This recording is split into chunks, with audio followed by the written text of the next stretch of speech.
What's up, guys? It's Foogie, and today I'm gonna be starting a new series called Foog for Thought. It's basically where I just play games, give reviews, and give y'all my 2 cents, really. And what better way to start this series off than with reviewing Cyberpunk 2077, one of the most anticipated games of maybe ever, honestly. This game's been under development for at least that we know about 8 years now. So I was in high school when this game got announced, and I graduated high school since then, went to college, graduated there, and I've been in my career for almost a year now. It's crazy to think about. But I'm not going to go over the logistics that plagued Cyberpunk before this, like the pushbacks or any of that. I'm not going to talk about the performance issues because that's kind of beating a dead horse at this point. I feel like so many people have talked about that, and it's a good thing to be talked about. I'm not trying to give, Cyberpunk a pass here or anything. I just think it's been talked about enough that I don't think I need to say anything about it. I think y'all know what's up.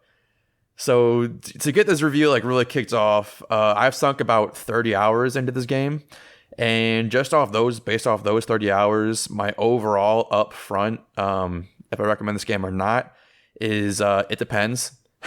As weird as that sounds, if you have a machine that can handle it. So for instance, I have a mid-range PC, and I can run this game medium to high settings with a solid 30 on 1080p, by the way, with a solid 30 plus frames. And for me, that's good. For me, that's fine. I can handle it. If you can handle that and you can push those frames, then I say go for it.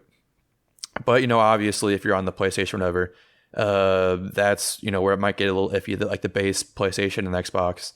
But that's all I'm going to say about the rendering issues. I'm not going to go, or performance issues. I'm not going to go any further into that. So to start off with, I'm going to go with the bad parts of the game, and then I'm going to go to the good parts. Well, I'm going to go to the middle ground of parts of the game, but then I'm going to go to the good parts of the game last. So to start off with the bad parts of the game, I guess, a lot of people ran into bugs. Me personally, I did not run into too many bugs. I actually only ran into about 2 quests where I had to actually reload the last checkpoint because the quest bugged out and wasn't updating. But for an RPG especially of this magnitude, I'm gonna be that's expected. And I was honestly surprised. That only happened 2 times. As much as it sucks, that's why I put it in the bad column. But I'm sure I'm kind of an outlier in that respect because I've heard a lot of people talk about hitting a lot of other bugs. But I'm just giving y'all what happened for me. So that was at the top of my bad list. It's really annoying when you have to break immersion. You have to break that combat scene or whatever it is that you're doing, and then reload, restart, do whatever you did all over again. It just sucks. Other than that, those are the 2 big bugs that I noticed. The other bugs I kind of ran into were small bugs. So for instance, if someone is smoking a cigar or a cigarette or eating a burger or whatever, sometimes for some reason it duplicates that burger or cigarette for some reason. So there's one that's just kind of floating in midair while they have the actual one taking drags or eating from it or whatever. So it's not game breaking. It just kind of catches my eye that's what the fuck's up with that? I don't know. So that's kind of a smaller bug issue. It's more visual because it's not physical. It doesn't affect you in any way. But so that's one thing. Another thing in the bad column that I have is how easily you can escape cops. That's probably one of my biggest disappointments in this game. Is it's not, and so to preface this, I didn't come into this thinking Cyberpunk was going to be GTA Night City. That's not what I thought at all. I just think it's interesting that you can very easily escape the cops or gang fights or whatever by hopping in your car and driving 2 blocks down the street. And now all of a sudden you're fine. You're good. They're not looking for you anymore. You're not in trouble. No one's shooting at you. It's all good. And especially with how easily you can call your car to you, you don't even have to fight really. You just kind of go hide behind a wall, call your car, drive off, and you're good. No one follows you. You're fine. So I think that's something I like to see implemented into the future of Cyberpunk, is definitely some form of system to make that maybe not as easy. I'm not sure with how they've programmed everything, if that's something that's easily done.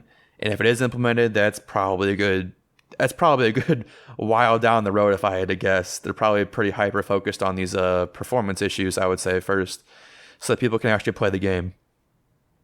But for me, in my 30 hours of playtime, those are about the only 3 things in my really bad column. And I have some other like nitpicky things that aren't like, game breaking things. For instance, like so when you get in a car and you're going like, 160, 170 flying down the street, your mini map doesn't blow up or get any bigger or anything. It stays the same size as if you were walking for some reason. So I lost count of how many times I just blew past the intersection I was supposed to turn on, and I gotta, flip the handbrake on and just pull a Yui and whip it back where I was supposed to be going. But it's not the end of the world, but it's really annoying when I'm constantly like, is this my turn? Is this my turn? Because I don't know. Because Night City is so big, it's really hard to learn it. So those are my biggest gripes with Cyberpunk, I'd have to say, in my 30 hours of playtime. So now we're going to kind of move on to the middle ground. And the middle ground is, starting off with that, is side quests for the most part. There are some side quest stories like Pan Am's story. Like, I love that thing. I played it all the way through before I beat the game even. And I love that side quest. And I'm sure there are others. I didn't get to play them all. But that are also like equally as interesting, or maybe somewhat close to interesting. And I did go on some other, mini side quest storylines that were developing and, had actual substance behind them. But I would say for the most part, the side quests are pretty uninteresting. I'm not going to lie. And I put that in the middle ground, not as a bad thing. And I think people will view side quests as uninteresting just because the main quest line is so interesting. Like, it really just draws you in. And I think it's, like, these side quests are probably about on par or maybe even a little bit above most other games that implement side quests. So they're not bad by any means, which is why they're in the middle ground column. I think the main story is just so good that it makes them look, not as good. Another thing in the middle ground for me is gunplay. Gunplay it's iffy. I'm gonna say most people are not gonna like it in the very beginning, but you get used to it and it kind of grows on you. So like by the end, I love the gunplay. It wasn't too bad, even though I preferred to play stealthy most of the time just because that was fun for me. That's kind of how I prefer to play games in general. So that was good for me. And the gunplay grew on me. I had a gun called Skippy. It was a smart gun. I picked it up in a back alley somewhere off a dead dude's body. And if y'all ever find that gun, it is the best gun. It's got 2 modes, like pacifist mode, where if you shoot, it'll lock on people's like knees or whatever, and not do as much damage. And it's also got another mode where it'll lock on their heads, and it's just great. He premature fires and makes jokes about that, obviously, because how could you not? And he comes Lady Gaga to me quite often. The gun has character, and I took that gun with me throughout the whole story. I loved it. And another middle ground for me, this is a controversial point for me, was the game seems ahead of its time. Like right now everyone's pissed, like, oh my god, the rendering's awful, and it is. It's kind of inexcusable. I understand everyone's gripes with that, but it's so revolutionary in everything it does. From like, I actually felt like I was in Night City. I actually felt like I was there. Things were really detailed. I've never been in a place that felt more lived in my life. It's massive area, and I understand all that. And I think this is gonna turn into like the next, Crisis. Can your PC or can your machine or whatever you're using run Crisis RTX, 4K at 60 frames or whatever? I think Cyberpunk is gonna take that mantle over here pretty soon. Once I get all the issues, kind of ironed out, I would say. And now on to the good points. So the good points is, after you get all those bugs, the rendering, all that, it is an amazing game. I love this game. This game, for me, it jumped onto my top 5 games of all time. I would have to say, like, I love this game. I'm 30 hours deep right now. I can easily see myself playing this game, like starting 2 or 3 new characters. Well, 2, I guess, because I started the Street Kid. I'll probably try out the Nomad and the Corpo dude. But I love this game so much that I lose track of time. I can't tell you last time I played a game to where I'm playing, it's like 8 o'clock, I just got done with work, I just got back from the gym, whatever. I'm playing the game. I sit down, it's 8 o'clock, I say dinner, I'm feeling good, I'm loading up Cyberpunk, doing my thing, and all of a sudden I look back to the clock and it's 1 in the morning. That actually happened to me a couple of times.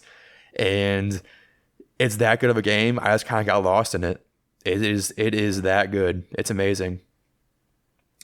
And another good point about this game is it's an RPG, but it's really easy to get into. You don't have to be like a hardcore RPG player.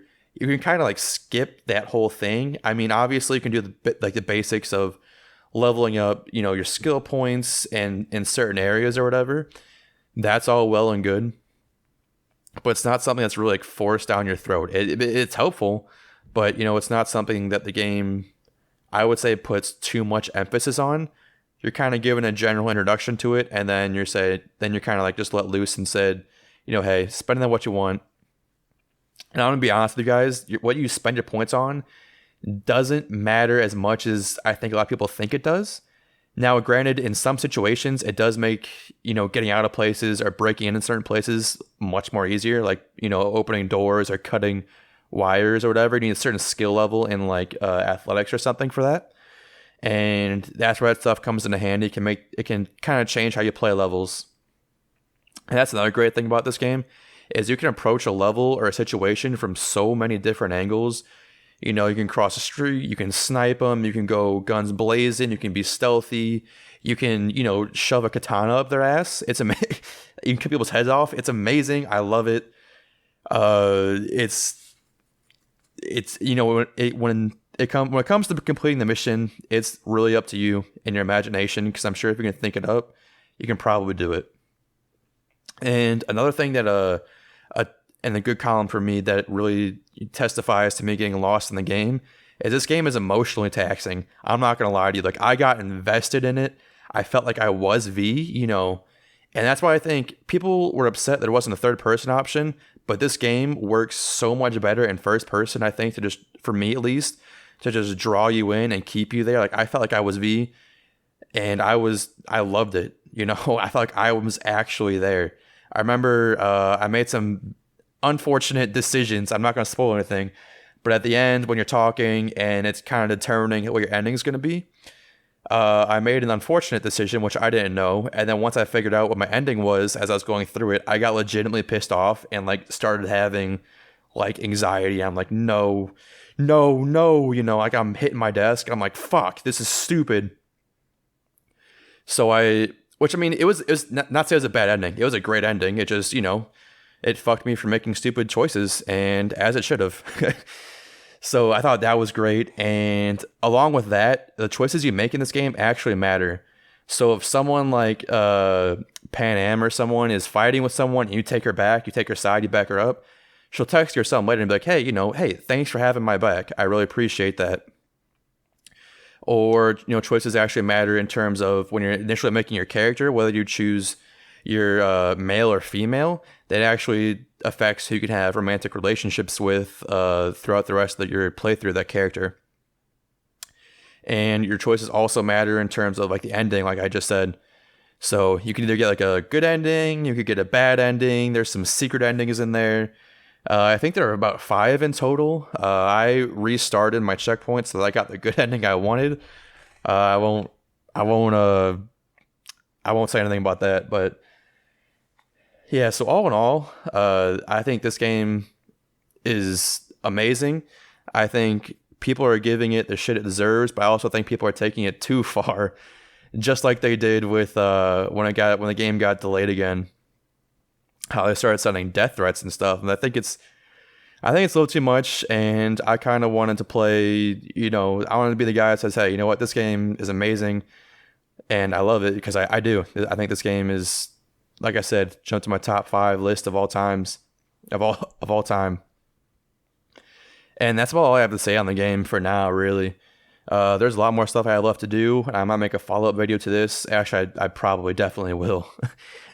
But we'll see when DLC and everything gets dropped. But, until then, I'm looking forward to what has to come from CDPR and Cyberpunk. I think this game has amazing potential. I don't see any other games that have the potential to be this great than this game. Sure, the foundation for a lot of people is a little rocky, But if you get past that part, it's a pretty solid foundation. And I think I think it's going to do great. I think it's going to go great places. And I think it's going to pull No Man's Sky. Not that it has to come back, from that low of a low, I think, because I just don't think it's that low. But I think they're going to pull, a No Man's Sky and turn this ship around and shoot for the stars, man. But yeah, that's about all I got to say. So peace out.